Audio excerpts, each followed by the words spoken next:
Okay, so we have something here. Swiss Tick Balkan. Came from Walmart. Walnut. Came from Walmart. Premium D2 steel, ceramic ball bearings, low profile back flipper, slim, lightweight, crossbar lock. Limited lifetime warranty.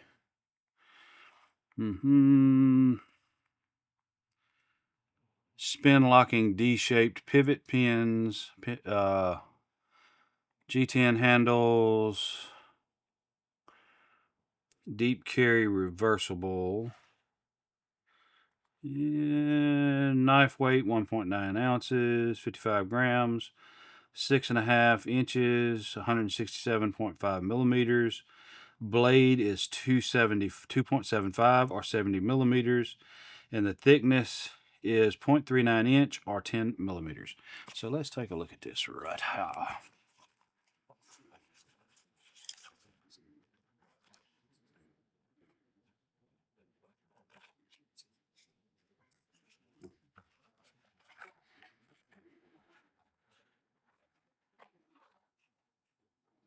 And we got a piece of paracord, which actually, this looks exactly like D-loop material for bows, which I would almost say, well, that's pretty stretchy. Probably not D-loop material, but anyway, comes with a lanyard, which you would tie. Again, I mean, we've spoken about lanyards. I don't really care for them so much, but just checking Walmart out to see, what they had available. And this caught my eye. Now, of course, when you go to Walmart, at least around here, you have to tell them you want them to open the drawers in a bag because they know Walmart stocks their knives. I don't know why, but none of them stock their knives. You have to actually go over there, make somebody open the drawer behind, and then you can find all the knives that are not stocked in the case. I don't get it. It's like Walmart hates sporting goods because there's hardly ever anybody over there. Go in automotive, ask automotive, is there anybody in sporting goods? And they'll say yes, or they'll say no, I'll be right there. So that's the only way you're going to get help in sporting goods, at least around here. I don't know if all Walmart's that way, but around here, Walmart's very antisocial for sporting goods. So the knife is a reversible pocket clip, very deep carry. Actually, the pocket clip is above the knife or the end of the knife, so it is you won't see anything but the pocket clip.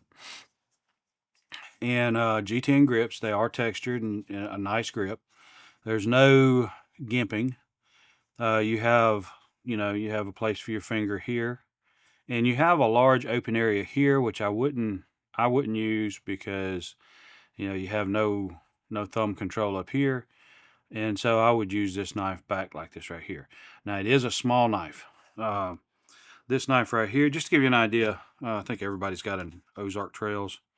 The blade, you can see the difference in it. The handle is about 5/8 of an inch shorter on the Swiss Tech.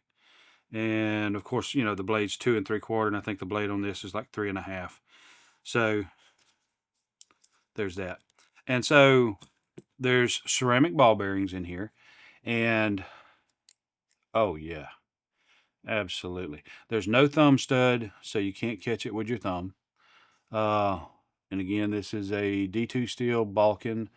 It comes with the paracord, so you can put your lanyard on it. The flipper is it's not very much. There is some gimping on the flipper stud, and I mean that is literally just super smooth. So this is one of those knives that is very, I mean, you can't hear it until it opens. Well, there I managed to fail it, and I'm barely pushing it, and so you hear it when it locks open, and it's a lot. It's so cool because it's like butter. and then when it hits, there's just this tiny bit of shock to it. And this knife is like $47 at Walmart. I like it. I really do. The blade just falls into place. Let's see. The detent is very good. I mean, it's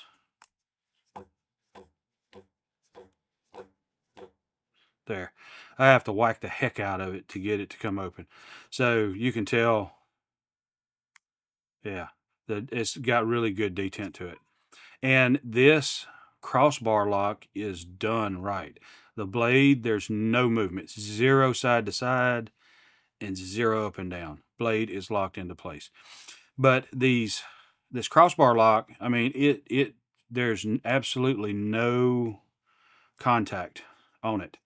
The Felissa that I looked at recently, that's got very little, but it's a button, so it's a little different. But there was a knockoff, and I don't remember who it was the knockoff of, but it was almost impossible to open it with this. You had to use the finger stud, and I was debating cutting this off because it was like a $5 knife from AliExpress. But that right there is just smooth. It's very easy. I mean, that's the first time I've tried to close it that I released this too soon. And so let me just push on it to see. See? Very, there. Okay. I got it to fail. Wasn't trying to, but it failed. So, again. All right. So, if you're going to just push straight down on it, give it a little bit of extra force.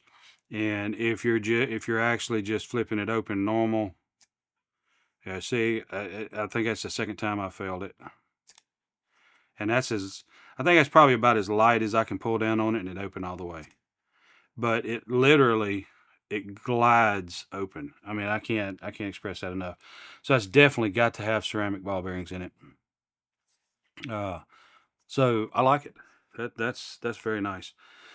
I think this one right here, I could probably flick it open 3,000 times like I did the Ozark, and I wouldn't have any pain and suffering in my finger. So I like that. Yeah, I think I could flip this open a lot. Now, of course, I mean, you ain't gonna reverse flick it if that's, or whatever they call it. Blade centering is perfect. Looks like absolutely perfect centering. Pocket clip is very strong. It's recessed, and the screws are inset. There's going to be 0 snagging with this going in your pocket. So that is just a butter knife. I mean, I think I may need to look into some more Swiss Techs. And of course, whoa, goodness, that's literally shaven smooth. I mean, it's really, really sharp. The blade edge is not polished, but that's fine. I mean, I'm almost tempted to just, because